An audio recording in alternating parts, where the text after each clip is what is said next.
स्वागत है आपका आज की लॉकडाउन ई पाठशाला रामगढ़ में।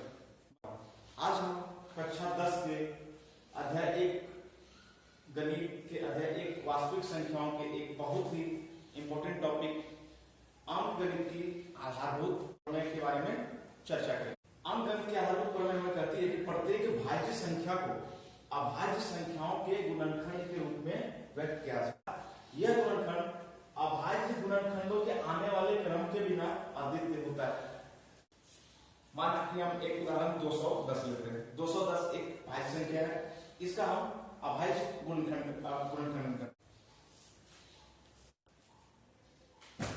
यहां पर हम देखते हैं बच्चों कि 210 को हम कैसे लिख पा रहे हैं? 2 गुना 3 गुना 5 गुना 7। ध्यान देने वाली बात यहाँ पर बच्चों कि 210 का गुणनखंड जो हमने लिखा है वो सभी अभाज्य संख्या।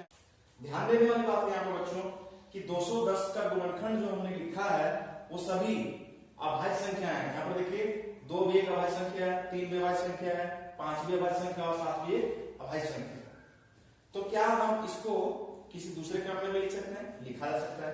इसको हम ऐसे लिख सकते हैं बच्चों 2 गुना 5 गुना 7 गुना 3, या फिर इसको ऐसे भी लिख सकते हैं 2 गुना 7 गुना 3 गुना 5, ऐसे भी लिखा सकता है। सिर्फ अंकों का क्रम में यहाँ पर परिवर्तन हुआ है, अंक तो चेंज नहीं हो गए, अंकों में परिवर्तन नहीं हुआ, सिर्फ अंकों के स्थान पर परिवर्तन हुआ। तो कहने का मतलब है कि 210 को हम केवल अभाज्य संख्याओं 2 3 5 और 7 के द्वारा ही गुना करके 210 को प्राप्त कर सकते हैं। यदि इसके क्रम को अगर देखते हैं, यदि इसके क्रम को अगर हम नहीं कंसीडर करें, नहीं मानते हैं, इनके अंकों के क्रम को बढ़ते हुए क्रम में लेते हैं, तो हमें एक यूनिक अद्वितीय गुणनखंड प्राप्त होता है। इसका मतलब है कि हम लोग लिख सकते हैं 210 को 2 गुना 3 गुना 5 गुना 7, और ये यूनिक होगा, ये अद्वितीय होगा। आइए हम अंकगणित के आधारभूत प्रमेय पर आधारित कुछ उदाहरणों को हल करते हैं। बच्चों ये प्रश्न बहुत ही महत्वपूर्ण है और प्रत्येक वर्ष ये 10वीं कक्षा के वार्षिक परीक्षा में 1 अंक के लिए ये प्रश्न पूछे जाते हैं। प्रश्न क्या है देख लेते हैं। निम्न संख्याओं को अभाज्य गुणनखंडों के गुणनफल के रूप में व्यक्त कीजिए। हमने 3 उदाहरणों को लिया है, 140, 156 और 510। आइए इनको हल करते हैं। सबसे पहले तो हमें इनका गुणनखंड करना है, तो हम लोग एलसीएम लेते हैं। क्या सबसे पहले छोटा संख्या 2, फिर 2 टाइम्स से 35, फिर 5।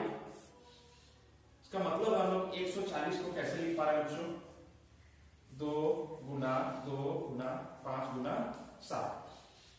यहां पर आप देखिए 2 भी एक अभाज्य संख्या है, 5 भी एक अभाज्य संख्या और 7 भी एक अभाज्य संख्या है। तो हमने 140 को अभाज्य गुणनखंडों के रूप में लिख दिया। ठीक है, ये हमारा हल है। इसको और भी लिख सकते हैं। यहां पर 2 है, इसलिए 2 का पावर 2 लिखा जाएगा और 5। ठीक है, आइए अगले उदाहरण करते हैं। कितने से डिवाइड होगा? 2 से, 3 टाइम्स से। इसका मतलब है हम लोग 156 को लिख पा रहे हैं 2 गुना 3 गुना 13। यहां भी आप देखिए 2 एक अभाज्य संख्या है, 3 भी अभाज्य संख्या और 13 भी अभाज्य संख्या है। तो 156 को हमने अभाज्य संख्याओं के गुणनफल के रूप में लिख दिया है। एक और अगला उदाहरण हम लेते हैं, इसको करिए 2, ठीक है, 5 से जाता है। हमने 510 को 2 गुना 3 गुना 5 गुना 17 के रूप में लिखा है। यहां पर 2 3 5 17 सभी अभाज्य संख्या है। तो बच्चों हम लोग को ये इन प्रश्नों को ध्यान रखना है।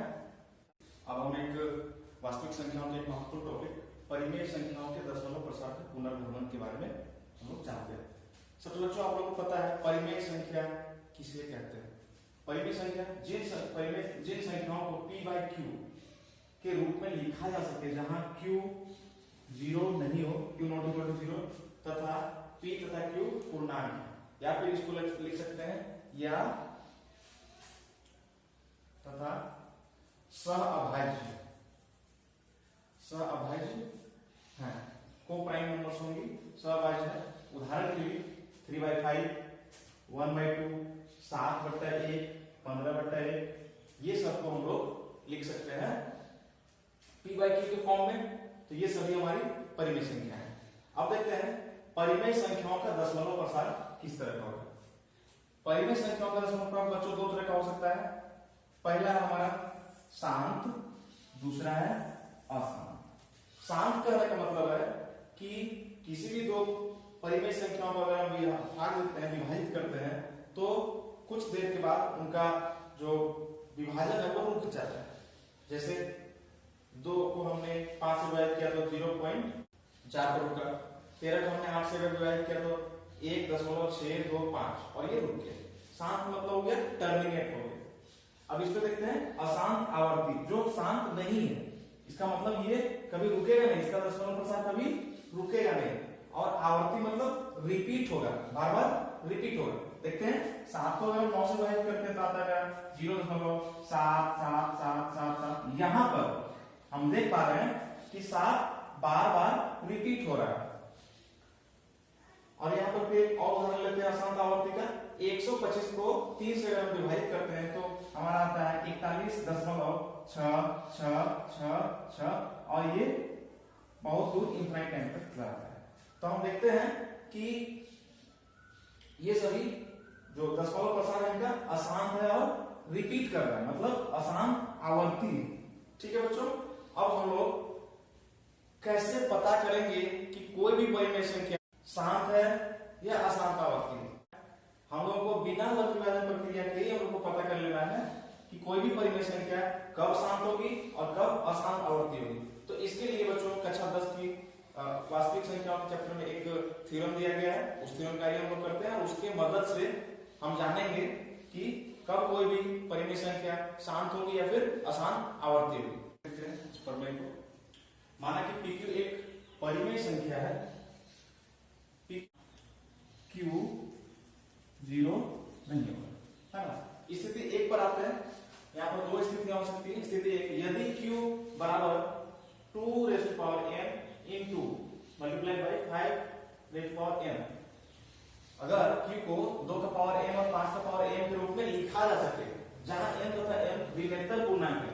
तो ऋणात्मक पूर्णांक कहने का मतलब है non negative integer. Non negative integer मतलब जो नेगेटिव नहीं है। तो हमारे नेगेटिव नंबर कौन नहीं है?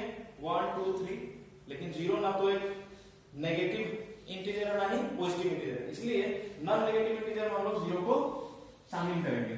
ठीक है, तो नॉन नेगेटिव इंटीजर में क्या आ गया हम लोग का 0 1 2 3, है ना। यानी कि n और m का वैल्यू या तो कभी 0 हो सकता है या फिर 1 2 3 कुछ भी हो सकता है। तब परिमेय संख्या p by q का दशमलव प्रसार कैसा होगा? शांत। अब स्थिति 2 पे आते हैं। स्थिति 2 क्या होगी? यदि q को 2 का पावर n और 5 का पावर m के रूप में अगर नहीं लिख पाए तो परिमेय संख्या का दशमलव प्रसार अशांत आवर्ती होगा। हम लोग कुछ उदाहरणों पर चर्चा करते हैं। दशमलव प्रसार को देखते हैं कि इनके दशमलव प्रसार शांत है या फिर अशांत आवर्ती। बच्चों 7/80, अब यहाँ पर इसका डिनोमिनेटर पार्ट क्या है? 80। इसको हम लोग देखते हैं। 7/80 को लिख सकते हैं 2 गुना 2 गुना 2 गुना 2 गुना 5। इसका मतलब है 7 गुना 2 का पावर 2 को 4 गुना 5 का पावर 1। अब यहाँ पर हम देखते हैं कि 7/80 में डिनोमिनेटर पार्ट यानी को हमने लिख दिया है 2 का पावर 4 और 5 का पावर 1, यानी कि 2 और 5 के पावर के रूप में लिख दिया है, घातांक के रूप में लिख दिया है। तो इसका दशमलव प्रसार क्या होगा? इसका दशमलव प्रसार हो जाएगा शांत। ठीक है ना। अगले उदाहरण पे आते हैं 23/100। इसको लिख पाएंगे हम लोग 2 गुना 2 गुना 5 गुना 5, ऐसा लिख पाएंगे अभाज्य गुणनखंड के रूप में। कितना हो जाएगा 23 2 का पावर 2 गुना 5 का पावर 2, यानी कि 23/100 के डिनोमिनेटर पार्ट को हमने 2 और 5 के पावर के रूप में लिख दिया है। तो पिछले थ्योरम से क्या होगा, इसका दशमलव प्रसार शांत हो जाएगा। ठीक है, अब उदाहरण देखते हैं 13/125। 125 को हम लिख पाएंगे 2 गुना 5 गुना 5 गुना 5, यानी कि 13/5 का पावर 3। अब ध्यान देने वाली बात यहाँ पर कि हमने तो 5 का पावर 3 के रूप में लिख पाया इसके डिनोमिनेटर को, इसके बाद यहाँ पर 2 का तो पावर है ही नहीं। ऐसा लिख सकते हैं बच्चों को हम लोग 1 और 13 5 का पावर 3 गुना 1 को हम लोग लिख सकते हैं 2 का पावर 0। ऐसा हो सकता है। हमने पिछले थ्योरम में पढ़ा था कि 2 का पावर और 5 का पावर वो कैसे होना चाहिए, हमारे non negative integers. Non negative integers कहने का मतलब है, नॉन नेगेटिव इंटीजर का मतलब है कि वहां पर ऐसे नंबर जो नेगेटिव नहीं है, यानी कि पॉजिटिव में 1 2 3 4 5 और उसमें 0 भी शामिल हो। 13/125 के डिनोमिनेटर पार्ट को हमने 2 और 5 के गुणनफल के रूप में लिख दिया है। तो ये भी जो 13/125 जो परिमेय संख्या है वो हमारे क्या हो जाएगा, शांत हो जाएगा। अगले उदाहरण की तरफ बढ़ते हैं। 3/8 को लिख पाएंगे 2 गुना 2 गुना 2, यानी कि 3/2 का पावर 3। अब यहां भी वही है 2 का पावर 3, अब यहाँ तो 5 है नहीं, तो क्या हम लोग ऐसा कर सकते हैं 3 गुना 2 का पावर 3 गुना 5 और 1, 3 2 का पावर 3 गुना 5 का पावर 0। पिछले प्रश्न की तरह हमने यहां भी इस प्रश्न को 3/8 के डिनोमिनेटर पार्ट को 2 का पावर और 5 का पावर के रूप में लिख दिया है। अतः 3/8 का दशमलव प्रसार शांत होगा। ठीक है ना। आइए अब अगले उदाहरण की तरफ बढ़ते हैं। 6/15। 6/15 को डिनोमिनेटर पार्ट को हम ऐसे लिख पाएंगे 3 गुना 5। हम यहां पर देखते हैं इसमें 2 कहीं भी शामिल नहीं है, 2 कहीं भी शामिल नहीं है, इस वजह से इसका दशमलव प्रसार अशांत आवर्ती होगा। अगला उदाहरण है 35/140। देखिए 140 को हम क्या लिख पाएंगे 2 गुना 7 गुना 5 गुना 2, ऐसा वो लिख पाएंगे, यानी कि 35/2 का पावर 2 गुना 5 का पावर 1 गुना 7। ध्यान दीजिए यहां पर हमने 140 को 2 और 5 के पावर के रूप में लिख तो दिया है, लेकिन इसमें एक नंबर 7 भी शामिल है। इसलिए चूंकि यहाँ पर 2 और के पावर और 5 के पावर के अलावे भी 7 एक संख्या आ चुकी है इसके डिनोमिनेटर पार्ट में, तो 35/140 का दशमलव प्रसार अशांत आवर्ती होगा। ठीक है बच्चों। अगला उदाहरण है 64/130। 64/30।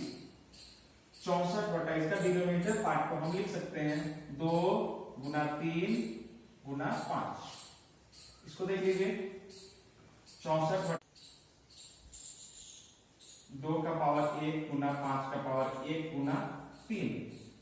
यहां भी हम देख पा रहे हैं कि 2 और 5 के पावर के अलावा एक अतिरिक्त नंबर 3 आ चुका है, इसलिए इसका दशमलव प्रसार अशांत आवर्ती होगा। बच्चों आज की कक्षा में बस इतना ही। आशा है आपने इस कक्षा को